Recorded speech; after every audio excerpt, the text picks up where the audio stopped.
Hello guys, welcome back to my YouTube channel Basic Pharmacos. I am Abhishek Suman, graduated in B Farm.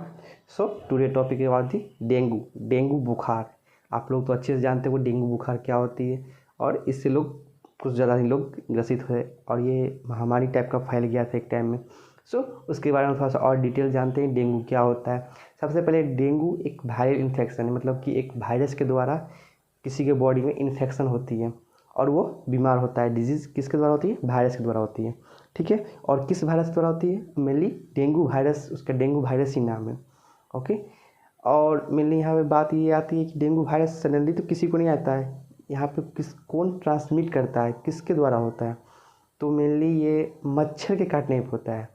लोग बोलते हैं मच्छर काट लिया, डेंगू वाला मच्छर काट लिया, पर डेंगू वाला मच्छर नहीं, डेंगू कैरी करने वाला मच्छर होता है, ओके। मतलब जो मच्छर डेंगू कैरी करता है उसी को हम लोग मेनली बोल देते हैं हाँ डेंगू वाला मच्छर है वो। और मच्छर का दो अलग प्रजाति होता है, इसको बोलते हैं एडेस एल्बोपिक्टस या एडेस इजिप्टिया। वो दो किस्म के मच्छर होते हैं जो कैरी करते हैं डेंगू वायरस को।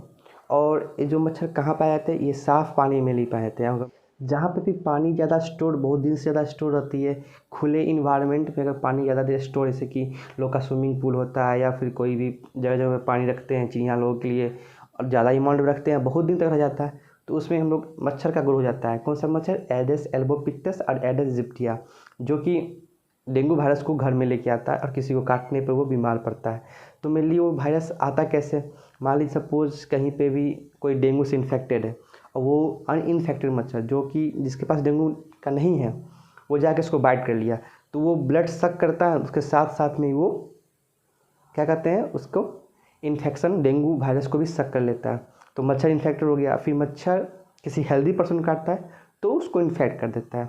सिंपल सा है mode of transmission of dengue. Symptoms of dengue, तो मेनली इसमें हम लोग हाई फीवर 100 से ऊपर चले जाता है, muscles pains, joints pains, nausea, vomiting और मेनली रेट्रोबलर पेन, आँख के नीचे भी पेन होती है, ठीक है। और शोर थ्रोट, कभी कभी गले में शोर हो जाती है, इसको बोलते हैं मुंह आना, कंठ सीज जाना हो जाती है, ठीक है। वो मेनली दवा ज़्यादा खाने से वजह से भी कॉन्स्टिपेशन हो जाती है। ये सब मेनली मेन सिम्टम्स है किसके? डेंगू के।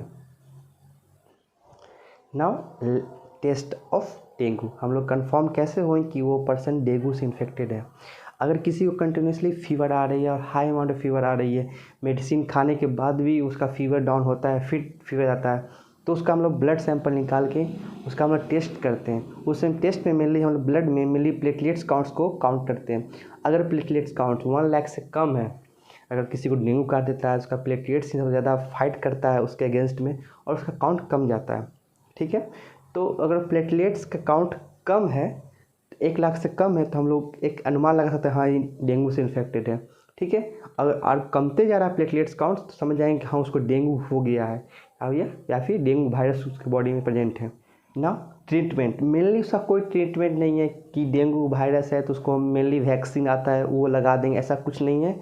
डेंगू स्पेशली डेंगू का कोई इलाज नहीं है, ठीक है। लेकिन हम लोग को सिम्टम्स का, जैसे कि फीवर आ गए तो फीवर का मेडिसिन चला, अगर जॉइंट्स पेन, बॉडी पेन है तो उसका मेडिसिन का पॉइंट दिमाग मेडिसिन चला, उसके बाद जो भी सिम्टम्स आते हैं उसका इलाज होते हैं। मेनली कुछ दिनों बाद वो डेंगू हमारे बॉडी से बाहर निकल जाता है और वो पर्सन फिर हेल्दी हो जाता है। धीरे धीरे अगर प्लेटलेट्स काउंट्स बढ़ेंगे तो वो ठीक हो जाता है।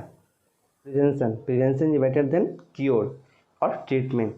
तो प्रिवेंशन, जैसे कि हम लोग पता है कि मेनली मच्छर के ही थ्रू फैलता है, तो हम लोग जहाँ पे पानी स्टोर रहता है वो पानी स्टोर ना करें। अगर स्टोर करना ज़रूरी है तो उसको ढक के रखें, अच्छे से प्रॉपर कंटेनर को क्लोज करके रखें।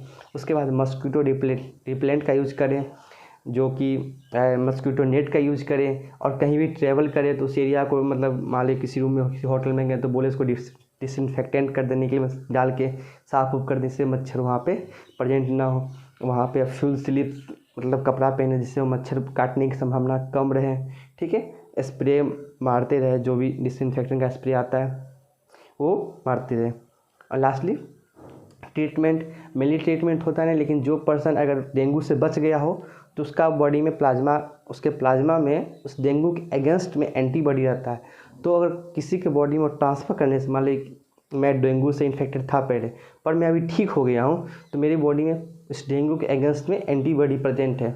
अगर मैं एंटीबॉडी किसी इन्फेक्टेड पर्सन को दे दूँ तो उसका बॉडी भी फाइट करेगा डेंगू के अगेंस्ट में, तो वो बच सकता है। तो प्लाज्मा थेरेपी बोलते हैं, उसमें प्लाज्मा का ट्रांसफ्यूजन होता है, एक बॉडी से निकाल के दूसरे बॉडी में डालते हैं। ठीक, अब मेरे लिए घर पे रहें, रेस्ट करें और जो भी सिम्टम्स आते हैं उसका इलाज करें, धीरे धीरे अच्छे से रिकवर हो जाते हैं patient at time. Okay, at last stay safe, stay healthy, stay connected and until next time, see you soon. Thank you.